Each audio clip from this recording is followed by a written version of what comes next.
Olá, pessoal. Antes de dar início à aula, eu gostaria de falar da importância, tá? Mais do que nunca, agora, nesse meio do ano, da participação de vocês nas aulas ao vivo e do envio das atividades, tá? Vocês têm que participar, principalmente agora que nós já estamos iniciando a terceira unidade das aulas ao vivo e enviando as atividades também, tá? Espero a participação de todos, ok? Porque não só pela nota, mas também pela aprendizagem de vocês, tá? Vocês precisam participar para que isso se concretize, tá certo? E aí vocês possam ir para o ensino médio, ok?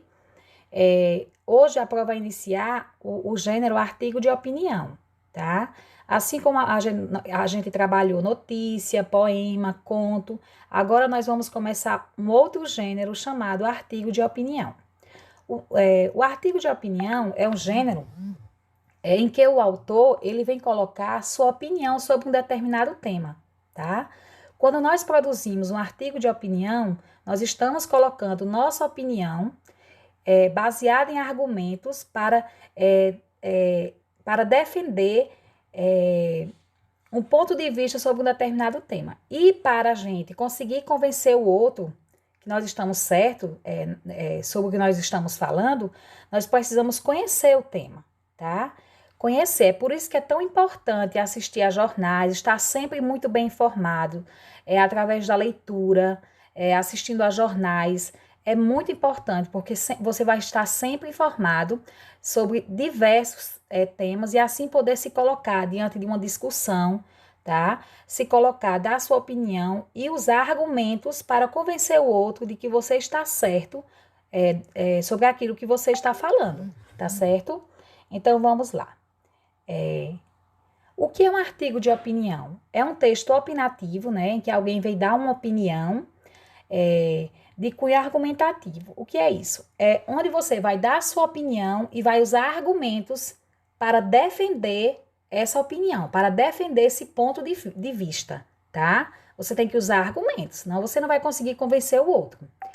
Trata-se de um gênero em que a opinião do autor sobre um assunto de relevância é defendida através de argumentos, que pode ser, você pode fazer, você pode usar dados estatísticos, né? Que você sabe sobre aquele determinado tema, depoimentos, fazer comparações entre o passado e o presente, em que mudou em relação a esse tema antigamente e hoje. Você pode dar exemplos, né? Sobre determinado tema, usar exemplos para mostrar que você está certo dessa opinião. A prova vai falar e vai mostrar um texto na estante e vai mostrar isso dentro do texto, tá? Então, vamos lá. O artigo de opinião, ele é dividido em 3 partes. A introdução, que é o primeiro parágrafo, geralmente, onde vem trazendo a apresentação do tema e a tese, o que você defende naquele texto, qual é o tema que você defende, o que é que você vem trazendo como defesa dentro daquele texto.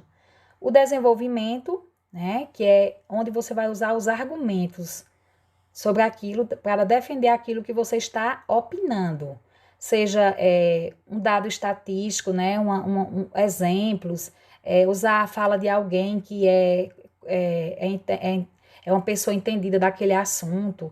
Você vai usar argumentos para mostrar que você conhece sobre aquilo que você está falando e assim convencer o outro. E o último parágrafo é chamado de conclusão, né? O reforço da sua síntese, e também você pode trazer no último parágrafo sugestões de como resolver determinado assunto polêmico, por exemplo, né? Você pode trazer sugestões dentro do último parágrafo e fazer a conclusão, reforçando a sua opinião sobre aquele tema, tá? Então, aqui nós temos, né, a introdução, que é a apresentação do tema, que será discorrido durante o artigo, que é o primeiro parágrafo. No primeiro parágrafo, a gente já vai perceber sobre o que você vai falar, sobre o que você vai defender. O desenvolvimento, que é o momento em que a opinião e a argumentação são os principais recursos utilizados. Fica entre o segundo e o penúltimo parágrafo, é aí onde a gente vai ver o seu poder de argumentação, tá certo? Que argumentos você vai usar. A conclusão é a finalização do artigo com a apresentação de ideias para solucionar os problemas sobre o tema proposto. O último parágrafo. Geralmente, quem escreve um artigo de opinião geralmente tem que assinar, tá, gente? Vem assinado, porque a pessoa está se responsabilizando pelo que está falando, tá certo?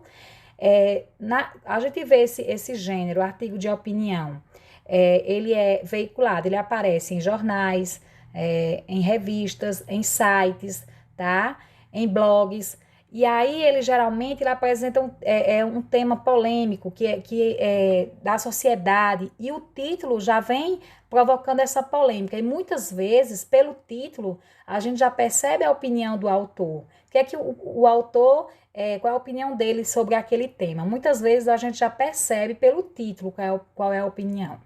E aí, pelo título também, o autor, ele consegue provocar o leitor, né, para querer ler o texto. Então, a gente já tem que criar um título que seja bem atrativo para o leitor, para que ele queira, que desperte nele a vontade de ler aquele texto. Apresenta 3 partes, como eu já falei, que é a introdução, o desenvolvimento e a conclusão. Utiliza verbos predominantemente no presente, né? Por exemplo, percebemos que a sociedade... Vemos hoje em dia, então, verbos no tempo presente, tá? Vemos, percebemos. O artigo de opinião, ele pode ser escrito tanto na terceira pessoa, tá? Percebe-se, como na primeira pessoa. Vemos, percebemos, onde nós estamos inclusos dentro do tema, tá? E aí, esses verbos ficam na primeira pessoa, do plural, geralmente. Percebemos, vemos... A prova vai mostrar na estante, dentro do texto, como é que isso se coloca. Então, vamos aqui a um exemplo de texto, de artigo de opinião. Vamos analisar todas as características dentro dele. Bicicleta, um meio de transporte viável nas cidades. Veja só, pelo título, a gente já percebe que o autor, ele defende, a opinião dele, o que é que ele defende? A tese que ele defende. Ele defende que a bicicleta é um meio de transporte que é adequado nas cidades, que é viável, que facilita. A gente já percebe pelo título que ele é a favor do uso da bicicleta nas cidades, tá? Quando ele diz uma alternativa de transporte viável, pela palavra viável, a gente já percebe a opinião do autor aí, por trás, que ele defende o uso da bicicleta, né, nas grandes cidades. Então, vamos aqui ler a introdução, que é o primeiro parágrafo. Por muito tempo, andar de bicicleta foi considerado uma boa opção de lazer, para passeios em parques e bosques nos finais de semana ou para se fazer trilhas através das estradas acidentadas longe das cidades. Já andar de bicicleta para ir ao trabalho ou à escola era algo característico, principalmente das cidades pequenas, onde acreditávamos que o trânsito era mais calmo e as distâncias podiam ser vencidas com maior facilidade. Atualmente, porém, as bicicletas têm sido utilizadas também nos grandes centros urbanos, ó. Ele já vem aqui colocando, né? Ele vem fazendo uma comparação, né? Que por muito tempo andar de bicicleta era só considerado uma opção de lazer, né? E que ir de bicicleta até a escola, ao trabalho, era uma coisa característica só das pequenas cidades.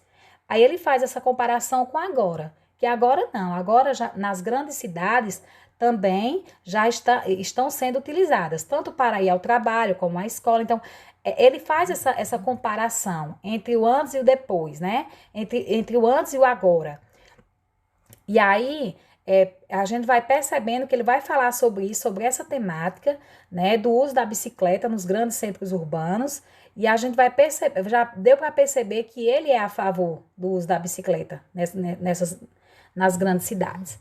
Em meio aos congestionamentos, a poluição e outros problemas decorrentes do crescimento desordenado das cidades, andar de bicicleta aparece cada vez como uma alternativa viável de transporte. Tá vendo? Aqui a gente já vai percebendo, né? A opinião, sempre ele falando, né? Olha, por essas palavras, a gente já percebe a opinião dele, né? Aparece cada vez mais como uma alternativa viável de transporte. Então, vejam que ele vai se colocando a favor desse tema, né? Nas cidades, a bicicleta é geralmente utilizada para percorrer curtas e médias distâncias, em trajetos como ir e voltar do trabalho, visitar amigos ou fazer compras. Segundo alguns estudos realizados na Grande São Paulo no ano de 2006, quando o fluxo de carros aumenta nas ruas, nos famosos horários de rush, as bicicletas podem ser até 56% mais rápidas que os carros. Olha só, ele já usou aqui um outro argumento, um dado estatístico, que nas horas de pico, né, chamado de pico, nos horários de saída do trabalho das pessoas, no final da tarde para a noite, meio-dia. Então, o uso da bicicleta, tá? Ela pode ser mais o uso da bicicleta, ela pode ser 56% mais rápida que o carro, tá? Então, a bicicleta torna-se um veículo mais rápido do que o próprio carro durante esses horários. Então, ele já traz aqui um dado estatístico, e não foi ele que inventou, tá? Ele leu, ele pesquisou, e ele vem trazendo isso no texto, mas não foi ele que criou, tá? Foi porque ele viu, ele leu sobre isso. Então, vamos lá. Embora a infraestrutura para o trânsito de bicicletas na cidade ainda seja deficiente, a utilização das ciclovias, dos acostamentos e dos caminhos alternativos fora das grandes avenidas poupa muito o tempo dos ciclistas. Pronto, ele vem falando, né, gente, que porque, na verdade, muitas cidades ainda não têm infraestrutura adequada, suficiente para atender os ciclistas, né? Que isso ainda é deficiente, não tem ainda, não está ainda apta. As grandes cidades ainda não apresentam uma infraestrutura segura para os ciclistas, mas que a utilização dos acostamentos e dos caminhos alternativos fora das grandes avenidas poupa muito o tempo dos ciclistas, né? Ele vem falando sobre isso. Além da grande agilidade, olha, gente, quer dizer, ele vem colocando algo a mais. Além da grande agilidade e mobilidade, além disso, ainda tem outros fatores que contribuem para que as pessoas façam uso da bicicleta nas cidades, né? Na zona urbana. Então, veja só. Além da grande agilidade e mobilidade, andar de bicicleta é econômico. Olha outro argumento. Ele primeiro usou o argumento de que andar de bicicleta nos horários de pico é mais rápido. Foi um dos argumentos que ele usou. Agora ele já vem colocando outro para nos convencer de que andar de bicicleta nas cidades é econômico, né? É outro argumento. Em termos de custo e manutenção, a bicicleta é bem mais barata do que o carro. E é verdade, né, gente? Se não podemos comprar um veículo motorizado ou mesmo pagar a tarifa do transporte coletivo todos os dias, existem bicicletas de vários tipos e preços. Assim, podemos considerar a bicicleta como um dos meios de transporte mais democrático que existem. Tá? Então, vejam só, é mais democrático porque a bicicleta é mais acessível a todas as pessoas, né? Bem mais acessível do que o carro. Nem todo mundo pode ter um carro, mas muitas pessoas podem comprar uma bicicleta e não podem ter um carro. Então, quando ele fala mais democrático, é isso, porque muito mais pessoas têm mais acesso à bicicleta do que um carro. Então, é outro argumento que ele usa, né? Aí ele vem falando agora, vamos ver aqui olha só, ele vem citar agora exemplos de países, tá? Que ele vem citar exemplos para nos mostrar de lugares que deram certo por investir na infraestrutura de ciclovias, né? De adequar as grandes cidades para o uso da bicicleta. Ele vem dar exemplos agora de como deu certo. Aqui onde ele cita, muitos países europeus, como a França, a Inglaterra e a Alemanha, por exemplo, possuem programas políticos de incentivo ao uso da bicicleta, como meio de controlar as taxas de emissão de CO2 e aumentar a qualidade de vida de seus habitantes. No Brasil, em algumas cidades, como Rio de Janeiro, há serviços públicos que permitem à população alugar as bicicletas, pagando taxas diárias ou mensais pelo serviço. Cotidianamente, muitas pessoas utilizam o carro de forma acomodada, percorrendo distâncias às vezes tão curtas que um pedestre pode chegar ao destino com maior rapidez. Ao substituir o carro pela bicicleta, para percursos como esses, é de grande valia. Os benefícios são diversos e os resultados vêm, como visto, tanto a curto como a longo prazo. Então, ele fecha o texto reforçando a importância, reforçando por que é tão bom trocar o carro pela bicicleta, né? Ele vem reforçando isso, de como é bom, reforçando os benefícios, né? Que traz a gente deixar de usar, se tiver como deixar de usar o carro e usar a bicicleta. Ele vem reforçando isso no final, na conclusão, né? Quando ele diz, cotidianamente, muitas pessoas utilizam o carro de forma acomodada. E é verdade, né, gente? Percorrendo distâncias muito pequenas, tá? Então, deixar de fazer isso e usar a bicicleta já é de grande valia. Os benefícios são diversos, né? Os benefícios que o uso da bicicleta nos trazem são diversos. Desde a diminuição de gases poluentes, aos benefícios que traz a nossa saúde, né? Aos benefícios também a nossa saúde. Então, ele vem trazendo vários argumentos para defender essa opinião, de que usar a bicicleta na cidade, na zona urbana, é benéfico a toda a população, a todos nós, tá? Ele defende essa tese do uso da bicicleta nas grandes cidades e ele vem trazendo isso, fazendo uso do poder da argumentação, usando argumentos, né? Quando ele fala que é mais econômico, quando ele fala da diminuição das taxas de emissão de CO2, né, que no caso dos gases poluentes, quando ele fala da questão da própria saúde, dos benefícios da bicicleta, no que diz respeito à nossa saúde, tudo isso são argumentos para nos convencer a fazer uso da bicicleta. Então, ele defendeu essa tese e ele usou argumentos para nos convencer. Quando ele vem trazendo que países já adotam já adotam programas políticos de incentivo ao uso da bicicleta, né? Que o Brasil, em algumas cidades, mas precisa ainda, né, se aprimorar isso, mas a todo tempo ele vem defendendo esse uso, tá? Então, dentro do artigo de opinião, você vai falar sobre algo, como ele fez aí agora, e você vai usar argumentos para mostrar que você tem razão naquilo que você está falando, para convencer o outro, tá? Você tem que fazer uso do poder da argumentação, usar argumentos que possa convencer o outro. Aqui ele usou vários e conseguiu nos convencer muito bem sobre o uso da bicicleta, né? E aí nós vamos fazer discussões nas aulas síncronas, nas aulas ao vivo. A prova vai trazer, vai trazer novamente esse texto. Nós vamos discutir outras temáticas, onde vocês vão colocar a opinião de vocês, tá, gente?